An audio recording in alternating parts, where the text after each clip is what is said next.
آج حبیب ندوی صاحب کچھ سوالات لے کر آئے ہیں، تو سب سے پہلے ان کو دیکھ لیا جائے، اور میں بقیہ احباب سے بھی گزارش کروں گا کہ اس تعلق سے اپنا فیڈ بیک ضرور دیں جو جواب دیا جا رہا ہے یا اس میں مزید کچھ اضافہ کرنا چاہیں۔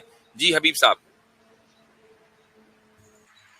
جی مفتی صاحب، دراصل وہ سوالات وہ عارف محمد جو کیرلا کے گورنر ہیں، اور آپ کی ان کے ساتھ ایک مرتبہ بات چیت بھی ہوئی تھی شاید، تو اس کے اوپر جو ہے ابھی کچھ دن پہلے وہ نیوز چینل پر آئے تھے، اور جی وہاں پر آ کر کے جو انہوں نے کچھ باتیں کی ہیں، اور عام طور پر جو ہے وہ اپنے آپ کو ایک اسلامی چہرہ بنا کر پیش کرتے ہیں لوگوں کے سامنے، اور لوگوں کو جو ہے اسلام کو لبرلائز کرنے کی کوشش کرتے ہیں۔ انہوں نے چند باتیں کی ہیں، اور یوسوسی کے تعلق سے ہی باتیں کی ہیں، اور 4 شادیوں کے تعلق سے ہی باتیں کی ہیں انہوں نے۔ تو میں چاہ رہا تھا اس میں کچھ ایسی باتیں ہیں جس سے کہ غلط بات عوام تک جا سکتی ہے، تو میں نے کہا کہ آپ سے وہ سوالات کر کے اس کے ذرا کلیئر کر لوں تاکہ واضح پیغام لوگوں تک پہنچ جائے۔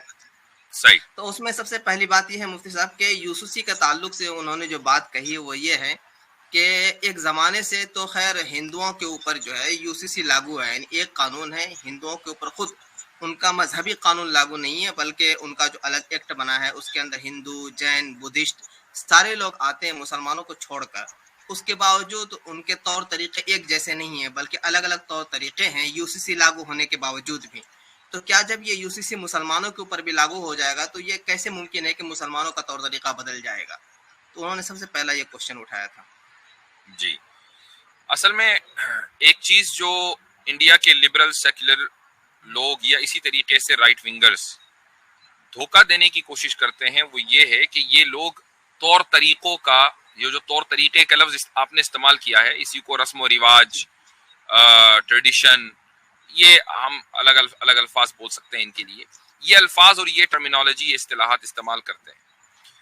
انڈین کانسٹیٹیوشن میں یا قانون کے مطابق، بلکہ دنیا کے کسی بھی قانون کے مطابق، الگ الگ کمیونٹیز کے الگ الگ طور طریقے ہو سکتے ہیں۔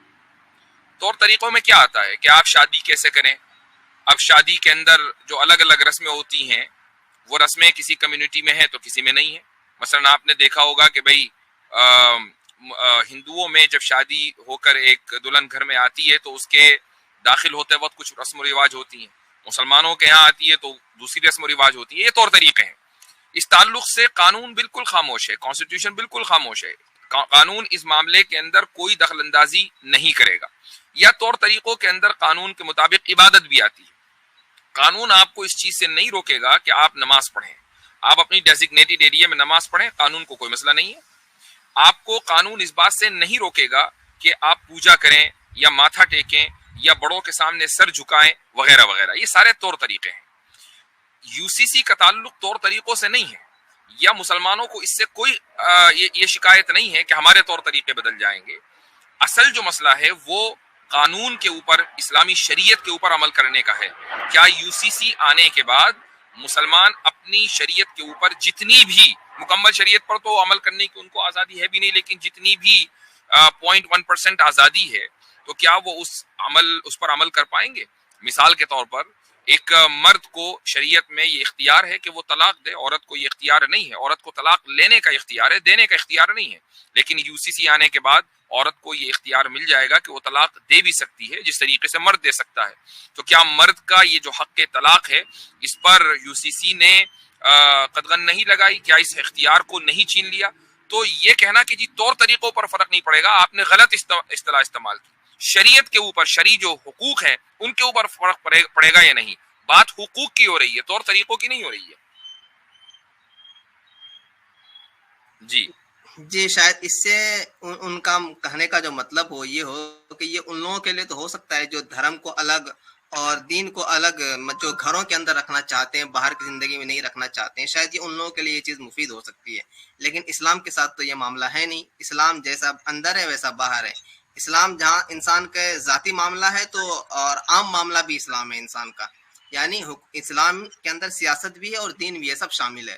اس اعتبار سے مسلمانوں کا دین، یہ مفتی صاحب بہت اچھا اور بہت بہترین بات آپ نے کیا۔ اچھا ویسے بھی عارف محمد خان جتنا بھی انٹرویو وغیرہ دے رہے ہیں 2018 کے بعد سے، 17 کے بعد سے، میری شاید ان سے بات 2017 میں ہوئی تھی، تو وہ وعدہ خلافی کر رہے ہیں۔ ان کا ایک ایک انٹرویو اور ان کی ایک ایک تقریر مجھ سے کیے ہوئے وعدے کی خلاف ورزی ہے، اور اس کی وجہ یہ ہے کہ میری اسٹریم میں انہوں نے مجھ سے یہ کہا تھا کہ اگر ایک حدیث کا میں نے ان کو حوالہ دیا کہ آپ نے اس حدیث کا غلط ترجمہ کیا ہے، تو وہ کہنے لگے کہ اگر آپ یہ ثابت کر دیں کہ میں نے یہ ترجمہ کیا ہو تو میں تقریر کرنا چھوڑ دوں گا، اور میں نے یہ ثابت کر دیا. تو لیکن انہوں نے تقریر کرنا نہیں چھوڑا. تو کوئی عارف محمد خان کو کہے کہ بھائی 2017 سے آپ مستقل وعدہ خلافی کر رہے ہیں، یہ تقریریں چھوڑ دیں، چونکہ آپ کے اس چیلنج کا جواب دیا جا چکا تھا. مفتی عبداللہ منہاج صاحب بھی تشریف لے آئے. اہلا وسہلا، السلام علیکم.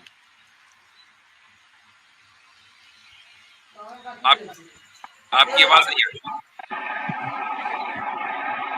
السلام علیکم ورحمۃ اللہ وعلیکم السلام ورحمۃ اللہ. اچھا جی، تو کنٹینیو کرتے ہیں جی. اگلا اگر کسی کو مفتی صاحب ابھی آپ کچھ اضافہ کرنا ہو تو کرے.